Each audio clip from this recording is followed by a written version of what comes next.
भगवान श्री कृष्ण माता रुक्मणी से कहते हैं, ये 3 बातें मानव को कभी भी किसी को नहीं बताना चाहिए। जो मानव ये 3 बातें नहीं बताते हैं वह इंसान कभी भी गरीब नहीं रहेगा।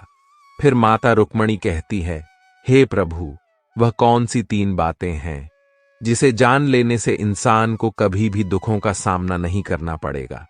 फिर भगवान कृष्ण कहते हैं, हे देवी, आज मैं पृथ्वी लोक पर एक सन्यासी का रूप धारण करके यह 3 बातें बताने जा रहा हूं। प्राचीन समय की बात है। एक नगर में एक धनवान सेठ रहता था। उसके घर में किसी चीज की कोई कमी नहीं थी और उसका व्यापार बहुत अच्छा चल रहा था। उसकी पत्नी भी बहुत खुश रहती थी क्योंकि सेठ हर महीने उसके लिए नए नए गहने खरीदता था और उसे बहुत प्रसन्न रखता था। सेठ के घर के बगीचे में एक वट वृक्ष था। उस वट वृक्ष के नीचे सन्यासी अपना आसन बिछाकर ध्यान किया करते थे। सेठ और सेठानी दोनों सन्यासी की बहुत सेवा करते थे और उसकी देखभाल करते थे क्योंकि वह सन्यासी कई सालों से उस वट वृक्ष में रह रहे थे। सेठ हर रोज सन्यासी को घर का भोजन देते थे और सन्यासी भी उनसे बहुत प्रेम करते थे। भगवान कृष्ण जो सन्यासी थे वह बहुत सुख थे क्योंकि उन्हें किसी चीज के लिए कहीं और नहीं जाना पड़ता था। सेठ और सेठानी हर रोज उन्हें स्वादिष्ट भोजन खिलाते थे। सेठ की पत्नी बहुत ही सरल और भोली स्वभाव की थी। उसकी आदत थी कि वह घर की हर बात बाहर वालों को बता देती थी। एक दिन सेठ की पत्नी ने अपने पति से पूछा, पिया जी, आपका व्यापार कैसा चल रहा है? आप कैसे इतना मुनाफा कमाते हो? श्रद्धालुओं, अपनी पत्नी का ऐसा सवाल सुनकर सेठ ने सारी बात बता दी। सेठ ने कहा, प्रिय, मैं अनाज का धंधा करता हूं। मैं चंबल की घाटी से अनाज खरीदता हूं और उसे महंगे दामों में बेच देता हूं।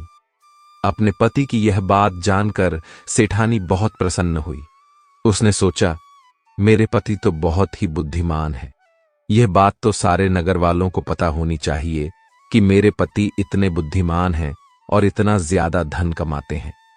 अब सेठ की पत्नी ने पूरे नगर में यह बात फैला दी कि उनके पति इस तरीके से पैसा कमाते हैं।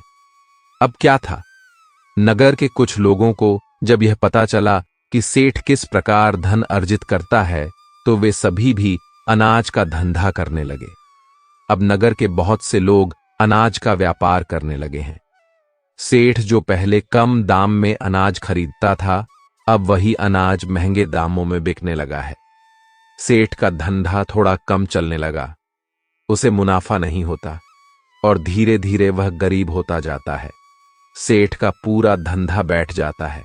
यह देखकर वह बहुत चिंतित और दुखी हो जाता है। एक दिन की बात है। सेठ अपने व्यापार की परेशानी से तंग आकर बगीचे में बैठा था। तभी भगवान कृष्ण जो सन्यासी थे वह वहां आते हैं और कहते हैं, सेठ जी, क्या बात है, आज आप कुछ परेशान लग रहे हैं। तब सेठ बताता है, हे संत महात्मा, मेरा व्यापार बहुत मंदा चल रहा है। मुनाफा बहुत कम हो गया है। नगर के बहुत से लोगों ने अनाज का धंधा शुरू कर दिया है जिससे मेरा धंधा बैठता जा रहा है। भगवान कृष्ण जो सन्यासी थे सेठ की बातें सुनकर कहते हैं, सेठ जी, क्या आपने किसी को बताया था कि आप किस प्रकार अपना धन अर्जित करते हैं, किस प्रकार आप अपनी जीविका चलाते हैं? तब सेठ कहता है, हां संत महात्मा, मैंने अपनी पत्नी को सारी बात बताई थी। वह मुझसे पूछ रही थी कि आप इतना धन कैसे कमाते हैं। तब मैंने उसे बताया था कि मैं अनाज का व्यापार करके धन अर्जित करता हूं। अब सन्यासी को सारी बात समझ में आ जाती है। सन्यासी कहते हैं, सेठ जी, आपने बहुत बड़ी गलती कर दी है। आपको सेठानी जी से यह बातें नहीं करनी चाहिए थीं। आज मैं आपको एक कहानी सुनाता हूं और इस कहानी के माध्यम से बताऊंगा कि चाहे कितने भी करीबी इंसान हो, यह 3 बातें कभी किसी को नहीं बतानी चाहिए। इससे गरीबी आपके आसपास भी नहीं भटकेगी। प्रिय श्रद्धालुओं, अब सन्यासी जो भगवान कृष्ण थे वह अपनी कहानी प्रारंभ करते हैं। सन्यासी कहते हैं, सेठ जी, एक समय की बात है। एक नगर में एक गरीब आदमी रहता था। वह इतना गरीब था कि अपने परिवार के लिए ठीक से भोजन भी नहीं जुटा पाता था। फिर सन्यासी कहते हैं, सेठ जी, गरीबी मनुष्य के लिए एक अपमानकारी दुख था। बिना धन के गृहस्थी और घर चलाना बहुत मुश्किल था। फिर सन्यासी आगे कहते हैं, सेठ जी, वह गरीब आदमी जैसे तैसे अपने घर वालों का पेट पाल रहा था। कभी उनको भोजन मिल जाता था तो कभी भूखे पेट ही सोना पड़ता था। एक दिन उस गरीब आदमी की पत्नी ने कहा, हमारे पास तो धन ही नहीं है।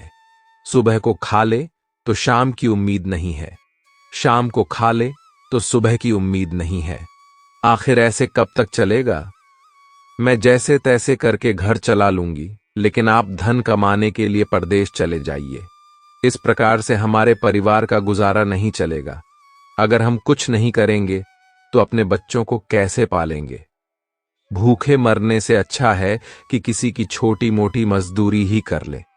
अब पत्नी के बार बार कहने पर वह गरीब आदमी धन कमाने की आस लेकर घर से निकल पड़ा। वह जंगलों के रास्ते से परदेश के लिए रवाना हुआ। चलते चलते वह एक जंगल में पहुंच गया। दूर की यात्रा तय करके जा रहा था। बेचारा थक चुका था तो उसने देखा कि आगे एक छायादार बरगद का पेड़ है। उस पेड़ की लंबी लंबी शाखाएं थीं, उसकी जड़ें जमीन को छू रही थीं। शीतल छाया देखकर वह बेचारा गरीब आदमी उस पेड़ के नीचे बैठकर आराम करने लगा। सन्यासी आगे कहते हैं, वह गरीब आदमी वह बरगद के नीचे आराम से लेटा हुआ था। तभी उसने देखा कि कहीं से एक सांप आया और वह सांप उसी पेड़ पर चढ़ गया। गरीब आदमी उस सांप को गौर से देख रहा था। सोचने लगा कि यह सांप इस बरगद पर क्यों चढ़ रहा है और अब क्या करेगा। तभी उसने देखा कि उस पेड़ की डाल पर तोता और मैना का घोंसला था। घोंसले में तोता और मैना के बच्चे रखे हुए थे। सांप को देखकर तोता और मैना के बच्चे डर के मारे चिल्लाने लगे। वह गरीब आदमी देखते ही समझ गया कि यह दुष्ट सांप इन बच्चों को खाने आया है। सोचने लगा कि मैंने तो इन बच्चों को देख लिया है, अगर अब मैं इन्हें नहीं बचाता हूं तो मुझे बहुत पाप लगेगा। बच्चे तो बच्चे ही होते हैं, चाहे वे इंसान के हों या किसी पक्षी के। बच्चों की हमेशा रक्षा करनी चाहिए। उधर एक सर्प उन बच्चों के पास पहुंच जाता है।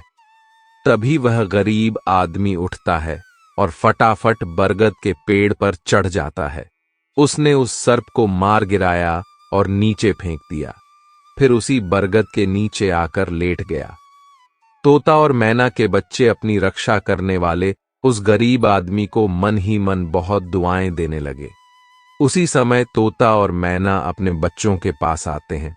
अपने माता पिता को पास आया देख तोता और मैना के बच्चे बहुत खुश होते हैं और उन्हें पूरी घटना बताते हैं कि आज इस वृक्ष के नीचे जो इंसान लेटा है वह हमारे लिए देवदूत बनकर आया है। हमें खाने के लिए एक भयंकर सर्प आया था। इसी इंसान ने उस भयानक सर्प को मारकर हमारे प्राण बचाए हैं। हम इसके ऋणी हो गए हैं।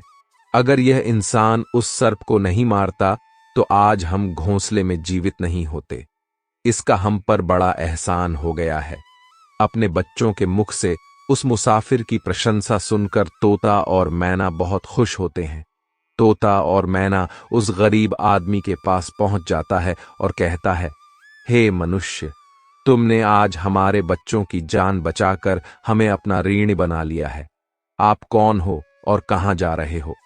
तोता और मैना के पूछने पर वह गरीब आदमी कहता है, हे पक्षियों, मैं एक गरीब आदमी हूं और धन कमाने के लिए परदेश जा रहा था। सफर का थका हारा था तो इस बरगद की छाया में बैठकर आराम करने लगा। तब मैंने देखा कि एक दुष्ट सर्प तुम्हारे बच्चों को खाने के लिए तुम्हारे घोंसले के पास जा रहा था। मैंने उसे मार डाला।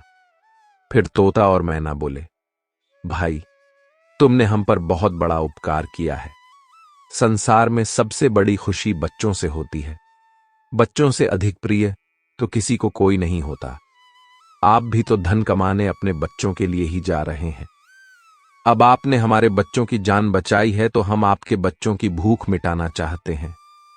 तब उन्होंने बताया हम दोनों तोता और मैना नाम के पक्षी हैं।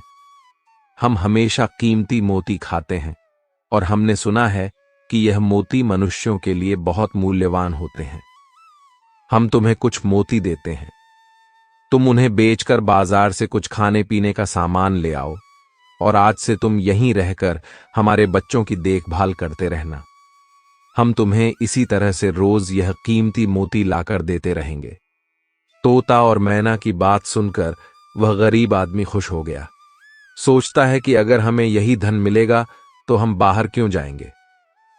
प्रिय सन्यासी, वह आगे कहता है कि सेठ जी, वह गरीब आदमी तोता से कुछ मोती लेकर बाजार गया और अपने खाने पीने का सामान खरीद लाया। उस वृक्ष के नीचे उसने एक झोपड़ी बना ली और वहीं रहने लगा और तोता मैना के बच्चों की देखभाल करने लगा। अब तो तोता और मैना निश्चिंत हो गए। उन्हें उनके बच्चों की रक्षा करने वाला मिल गया था। अब वे निश्चिंत होकर भोजन के लिए सुबह अपने घोंसले से उड़ जाते थे और शाम को लौट कर आते थे। अपने बच्चों को घोंसले में सुरक्षित देखकर वे बहुत खुश होते थे और उस गरीब आदमी का धन्यवाद करते थे और उसे कुछ मोती लाकर देते थे। इस तरह से धीरे धीरे तोता और मैना की नौकरी करते हुए उस गरीब व्यक्ति को 2 महीने बीत गए थे। इधर तोता और मैना के बच्चे भी बड़े हो गए। अब उस गरीब आदमी को अपनी पत्नी और बच्चों की याद आने लगी। एक दिन उसने तोता और मैना से कहा कि हम अपने घर जाना चाहते हैं। पता नहीं हमारी पत्नी और बच्चे कैसे हैं। तब तोता और मैना बोले, हे भाई, अब तुम निश्चिंत होकर अपने घर जाओ और अपने बच्चों के साथ रहो। हमारे बच्चे भी अब उड़ने के काबिल हो गए हैं। अब कोई भय नहीं है। तुम अपनी पत्नी और बच्चों को देखो। कभी तुम्हें हमसे मिलने का मन हो तो इसी स्थान पर आ जाना। इतना कहकर तोता और मैना उस गरीब आदमी को ढेर सारे मोती दे देते हैं।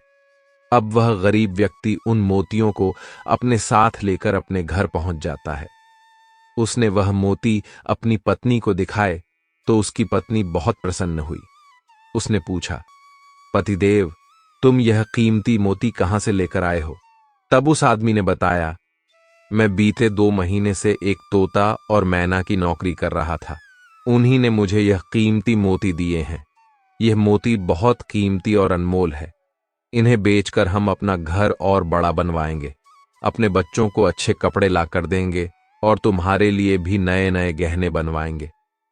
भगवान कृष्ण सन्यासी रूप में कहते हैं, सेठ जी। अब वह आदमी उन मोतियों को बेचकर बाजार से अपने घर का सारा जरूरी सामान ले आया और अपना नया घर बनवाने लगा और वह आराम की जिंदगी जीने लगा। उस नगर के राजा प्रताप सिंह एक अजीब रोग से ग्रसित हो गया। नगर में दूर दूर से बड़े बड़े वैद्य राजा को देखने आए और अपने अपने तरीके से इलाज शुरू कर दिया, लेकिन राजा के स्वास्थ्य में कोई सुधार नहीं हुआ। जब किसी के इलाज से राजा ठीक नहीं हुए तो एक वैद्य ने राजा से कहा, महाराज, आपकी जिंदगी बच सकती है। अगर आपको तोते के बच्चे का मांस मिल जाए तो आप हमेशा के लिए ठीक हो जाएंगे।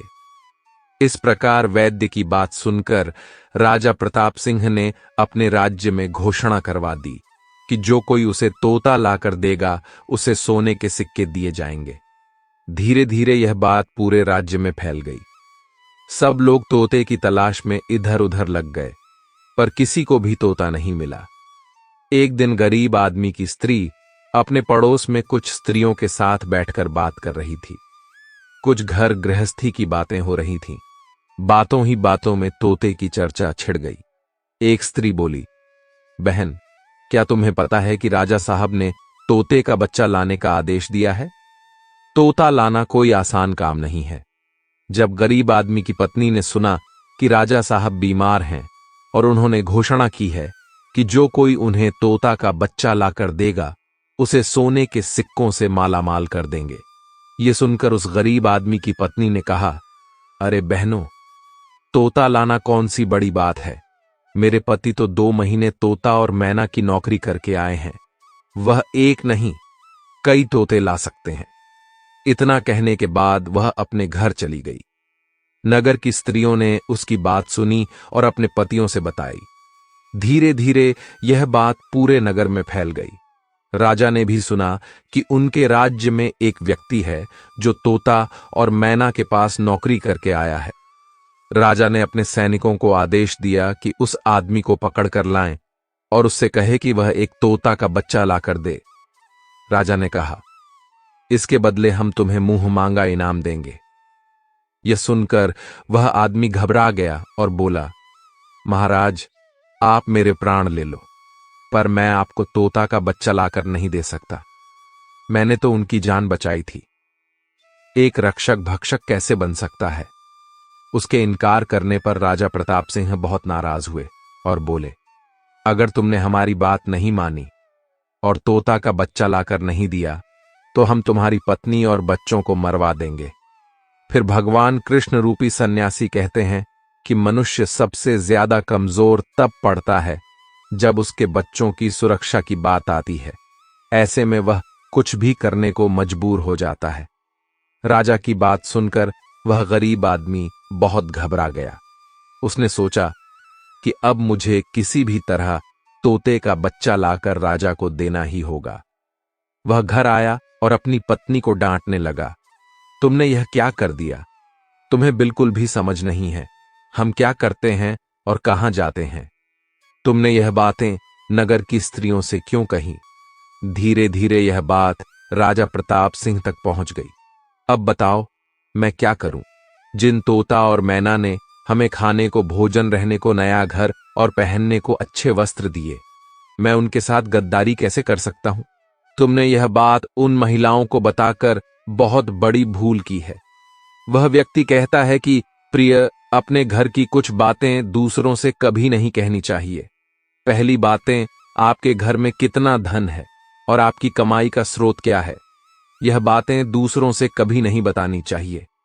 दूसरी बातें, घर में आपसी प्रेम की बातें, पति पत्नी के प्रेम की बातें बाहर वालों के सामने नहीं करनी चाहिए। तीसरी बातें, आपसी लड़ाई झगड़े, मतभेद, मान अपमान की बातें कभी दूसरों के सामने नहीं करनी चाहिए, वरना लोग हमारी गुप्त बातें जानकर, हमारी कमजोरी को समझकर हमारा फायदा उठाते हैं। चौथी बातें, अपनी कमजोरी दूसरों के सामने ना बताएं और अपनी उन्नति का राज किसी को ना बताएं। जिन बातों के कहने से आपके परिवार पर दुख आ सकता है, वे बातें कभी बाहर नहीं करनी चाहिए। खासकर उन बातों को अपनी स्त्री से ना कहे जिन बातों से घर की मान प्रतिष्ठा नष्ट होती हो, परिवार पर संकट आता हो, किसी की जान जाती हो, परिवार में फूट पड़ती हो या आपके रिश्ते खराब होते हो, क्योंकि कहते हैं कि स्त्रियों के पेट में इस तरह की बातें पचती नहीं हैं। अब वह गरीब आदमी बोला, प्रिय, तुम्हारी यह गलती आज हमारे परिवार को मौत के मुंह में डाल रही है। यदि तुमने इस बात को छुपा लिया होता तो आज हम निर्भय होकर अपने घर में आनंद की जिंदगी जी रहे होते। अब राजा की आज्ञा है तो तोता का बच्चा लाकर राजा को देना ही पड़ेगा, लेकिन ऐसा करने से मैं पापी कहलाऊंगा। जिन बच्चों की मैंने इतने दिन देखभाल करी, जिन्हें मैंने मरने से बचाया, अब मैं उन्हें किस प्रकार मौत के मुंह में डाल सकता हूं? पत्नी कहने लगी, पतिदेव, अब जो भी हो, लेकिन हमें अपनी और बच्चों की जिंदगी बचानी है तो आपको यह पाप करना ही पड़ेगा। अब तो बड़ा लाचार होता हुआ वह गरीब आदमी जंगल की ओर चल पड़ा था, जहां वह तोता के बच्चों की देखभाल करता था। उधर जब तोता और मैना और उनके बच्चों ने उस गरीब आदमी को अपने पास आता हुआ देखा तो वे बड़े खुश होने लगे। अपने बच्चों को अत्यंत खुश देखकर तोता और मैना कहने लगे, अरे बच्चों, तुम इतने खुश क्यों हो रहे हो? वह तो तुम में से किसी एक को लेने आ रहा है। तुम में से कौन है जो आज उसके साथ जाकर उसकी और उसके बच्चों की जान बचाएगा? फिर तोता कहता है कि बच्चों, लेकिन एक बात याद रखना, तुम में से जो भी उसके साथ जाएगा वह कभी लौटकर नहीं आएगा, वह नगर के राजा का भोजन बन जाएगा। तब तोता के बच्चों ने पूछा कि आप ऐसा क्यों कह रहे हैं? तोता बताता है कि बच्चों, यहां का राजा बीमार पड़ गया है और वैद्य ने उसे तोता के बच्चे का मांस खाने को कहा है। इसलिए तुम में से किसी एक को वह लेने के लिए आया है। यदि तुम में से कोई उसके साथ जाने को तैयार है तो वह जा सकता है। तभी उनमें से एक बच्चा कहने लगा, हे माता पिता, उस आदमी ने ही हम सबकी जिंदगी बचाई है और आज वह आदमी बहुत बड़ी मुसीबत में है। ऐसे में हमें भी उसकी मदद करनी चाहिए, चाहे हमारी जान ही क्यों ना चली जाए, लेकिन हम उसके साथ जरूर जाएंगे। उधर वह आदमी उस बरगद के वृक्ष के नीचे आता है और तोता मैना से अपना दुख बताता है। तब तोता मैना कहते हैं, हे भाई, तुम चिंता ना करो, हमारे बच्चे तुम्हारे साथ जाने के लिए तैयार हैं। तुम इनमें से किसी एक को ले जाओ। अब वह गरीब आदमी उनमें से एक तोता के बच्चे को लेकर लौट जाता है और राजा को ले जाकर दे देता है। राजा उस तोता के बच्चे को एक पिंजरे में बंद करता है और अपने नौकर को रखने के लिए कहता है। राजा कहता है कि हम इसे सुबह निकालेंगे और फिर इसके मांस को खा जाएंगे। अब क्या होता है कि राजा प्रताप सिंह का एक बेटा था जो पशु पक्षियों से बहुत प्रेम करता था। उसे यह नहीं पता था कि यह तोता उसके पिता के खाने के लिए लाया गया है। वह अपने मित्रों के साथ उसी जगह पर खेल रहा था जहां तोते का बच्चा पिंजरे में था। राजकुमार ने जब एक सुंदर तोते को पिंजरे में बंद देखा तो वह उसके साथ खेलने लगा। तभी राजकुमार का एक मित्र कहता है, मित्र, तुम इस पक्षी को बाहर निकालो। यह कितना सुंदर तोता है। पिंजरे में इसका रहना बिल्कुल सही नहीं है। हम इसे आजाद कर देते हैं। अपने मित्र की बातें सुनने के बाद राजकुमार ने उस तोते के बच्चे को पिंजरे से बाहर निकाल देता है। जैसे ही वह पिंजरा खोलता है, तोता का बच्चा आकाश में उड़ जाता है। धीरे धीरे यह बात राजा तक पहुंची कि आपके राजकुमार ने उस तोते को छोड़ दिया है। अब आपके प्राण बचाना बड़ा ही मुश्किल है। यह सुनकर राजा को बहुत गुस्सा आया। उन्होंने तुरंत राजकुमार को बुलाया और गुस्से में कहा, अरे नादान पुत्र, तूने उस तोते के बच्चे को क्यों छोड़ दिया? राजकुमार बहुत घबरा गया और बोला, पिताजी, मुझे क्या पता था कि वह उड़ जाएगा। मैं तो उसके साथ खेल रहा था। अपने पुत्र की बात सुनकर राजा को और भी गुस्सा आया। उन्होंने उसे नगर से निकालने का आदेश दे दिया।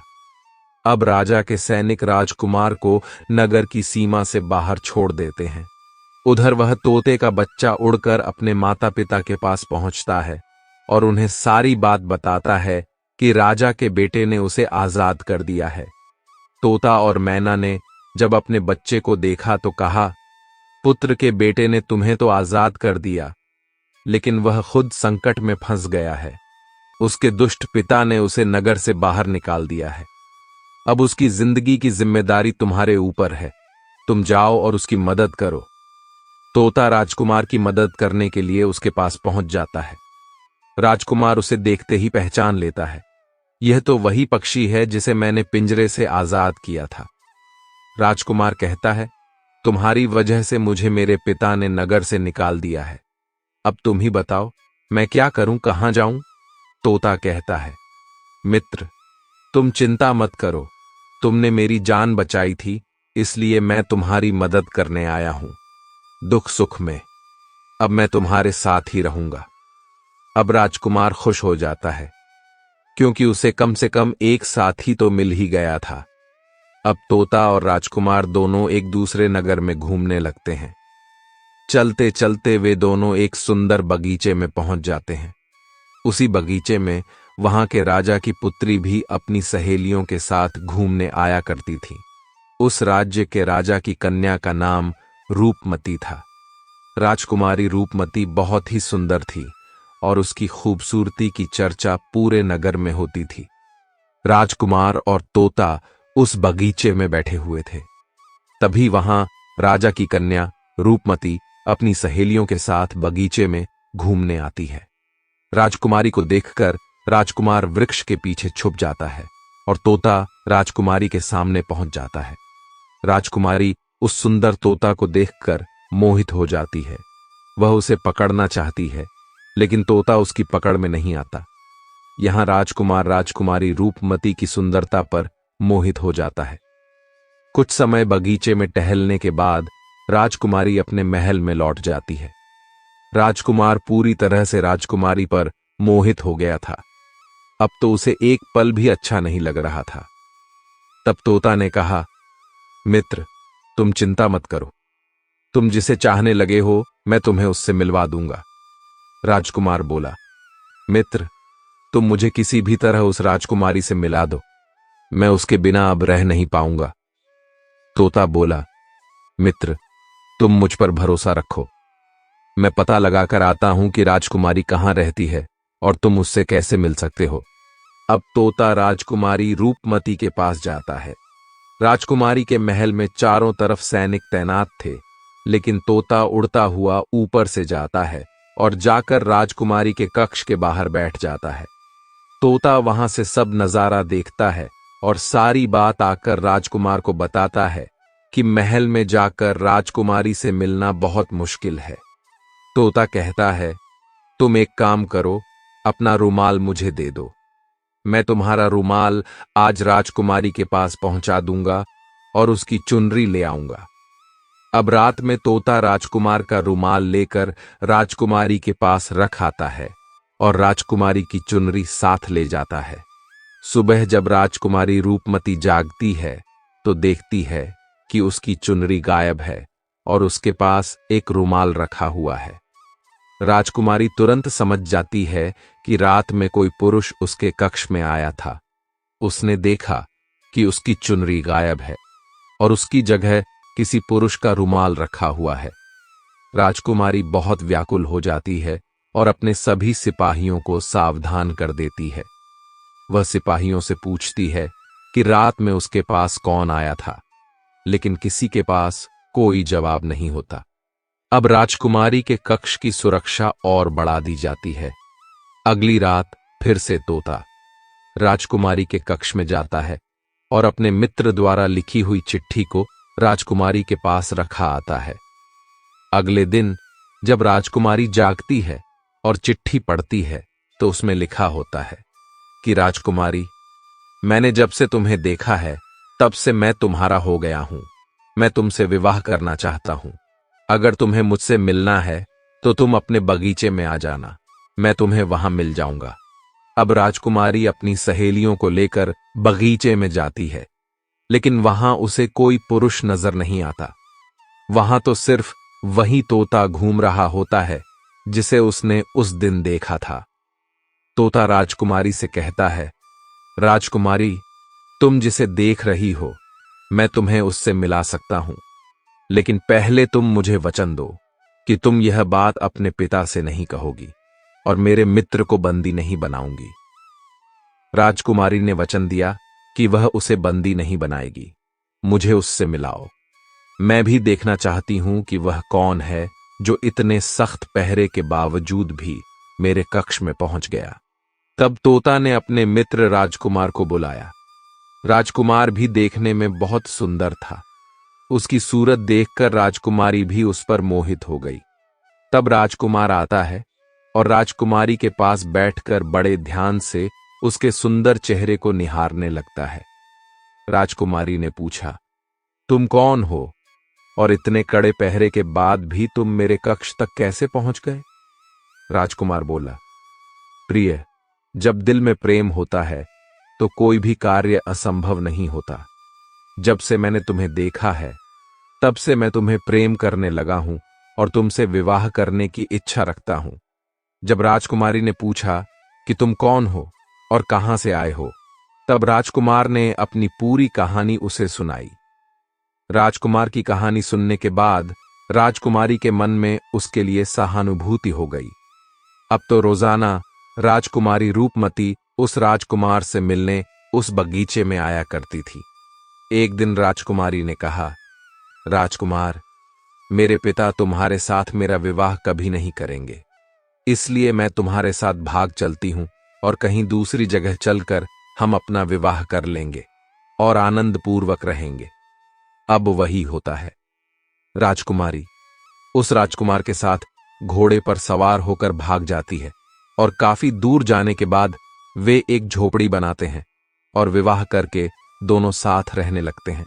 दोनों को रहते रहते बहुत समय बीत जाता है और वह तोता भी उन्हीं के साथ रहता है।